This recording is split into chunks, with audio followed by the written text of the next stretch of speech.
बिहामजोआ गावनि बिहावखौनो ओंखाम जाबाय थानाय समावनो दै गुदुंखौ मोखाङाव गारनानै होदों। जाथाया जायो तामुलपुर जिल्लानि सिङाव थानाय धुलकुसि गोरजियापारा गामियाव। मेथाइ खनगिरि राजु जारा स्वर्गियारिनि बिसि सफिला स्वर्गियारिया गावनि बिहावखौ फंसे बाथ्रा बुंनायखौनो सहायनो हायै जाना रागा जोंखांनानै ओंखाम जाबाय थानाय समावनो दै गुदुंखौ मोखाङाव गारनानै होयो। दै गुदुं गारना होखांनायनि उनाव फिसाय राजु जाराखौ लानानै हरनि समावनो गुबुनाव खारखोमा लाङो।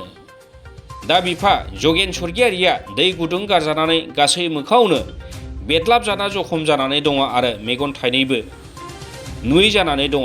फाहामसालियाव लांनो थाखायबो न'खरा गोबां जेंनायाव गोग्लैदों।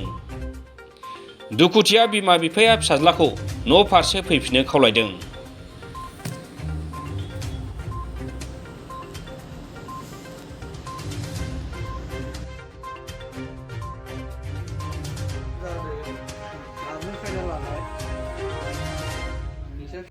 केसार हामा माबा माबि फैबाय थायो थाबायबाय थायो हयनि नहयनि बे आंनि फिसा जालायबा आखामबो मोनजालाङा हाबा मावनो थांबाबो बे गागाय उखैनायखौल' मिथिगौ। गथ' फिसाखौबो आखाम जानोना होननासो बुंगोन। उखैबा संबाय उखैयाबा थाबाय।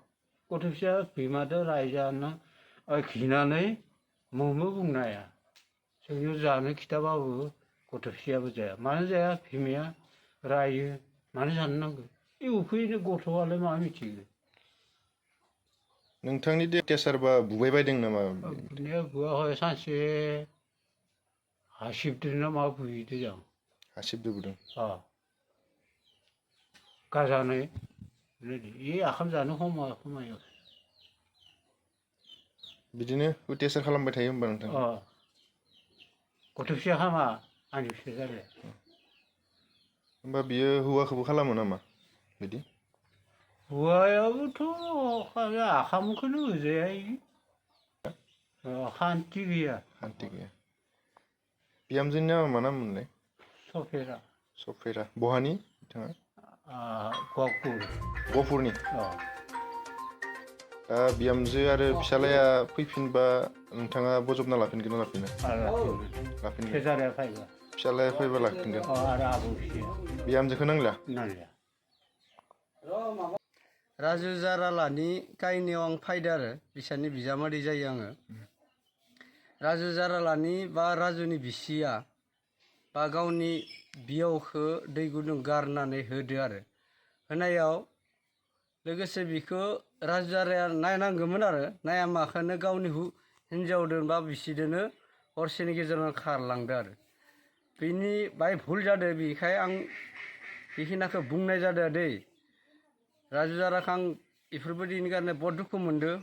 राजु जाराया बेफोरबायदि खालामनाङामोन।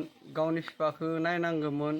जि भुलाथ' जाखायो जाबाय दे गारबायानो र' गावनि बिफाखौ गावा नायनांगौमोन।